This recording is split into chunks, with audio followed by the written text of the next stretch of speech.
Good day, I'm Lorraine Mendez, and this is your JIS News for Tuesday, July 28. Government will be putting additional safety measures in place for the operation of daycare facilities before they are allowed to fully reopen. That announcement from Acting Director of Emergency Medical Services in the Ministry of Health and Wellness, Dr. Curdell Espinosa Campbell. She was addressing a digital town hall hosted by the Ministry of Local Government and Community Development on July 23. Daycare centers have been allowed to resume operations for an initial 2-week period from July 21 to 31 once they are in full compliance with COVID-19 protocols stipulated by the ministry.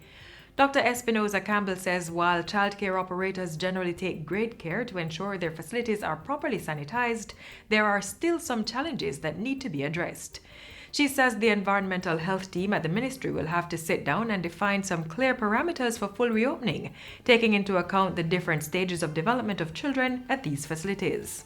On the heels of a United Nations report that Jamaica stands to suffer great economic fallout from COVID-19's impact on tourism, Portfolio Minister Edmund Bartlett says government is working hard to mitigate that as much as possible. According to the United Nations Conference on Trade and Development UNCTAD, Jamaica is estimated to lose 11% of GDP as prevailing lockdown measures, travel restrictions, reductions in consumers' disposable income, and low confidence levels slow down tourism's recovery.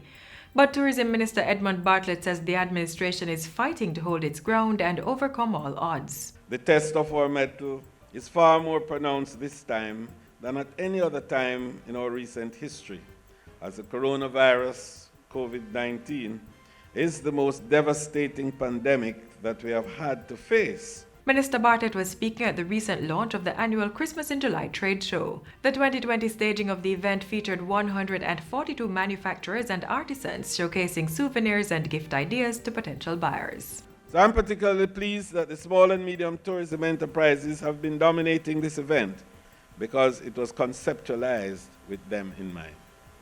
I want to see small and medium enterprises taking control of supplying our large tourism investors with the products and services they need for their hotels and other properties to function at their best.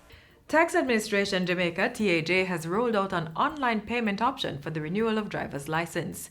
This came on stream on July 27, and the TAJ says it's part of an ongoing drive to expand online service offerings and promote contactless business transactions.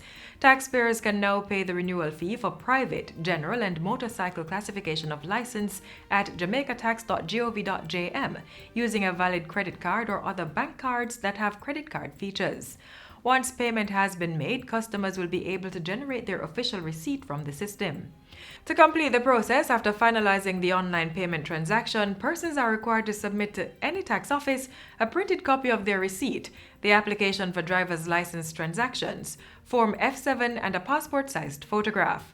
While the renewed license is being processed, motorists will be allowed to operate a motor vehicle using the receipt as proof of payment, along with their current or expired driver's license.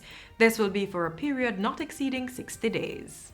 Local Government Month youth runner Raheem Powell and his family are now recipients of a new house. The 2-bedroom furnished house was handed over to the family on Friday. Young Raheem gained the attention of the media when he participated in the November 2018 youth run barefooted.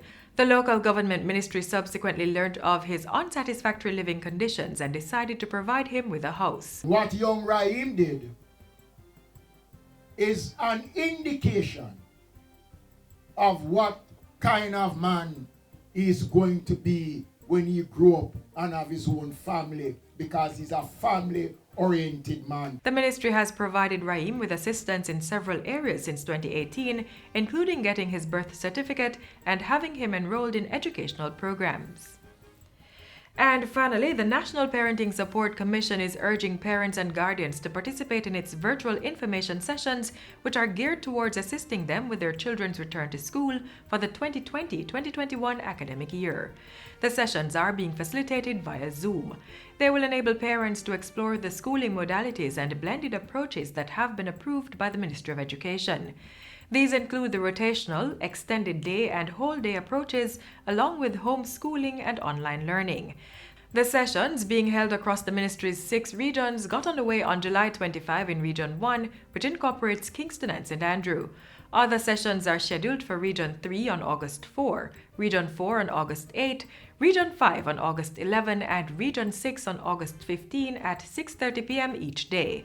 All forums are being staged in partnership with the Ministry of Education and the National Parent Teachers Association of Jamaica.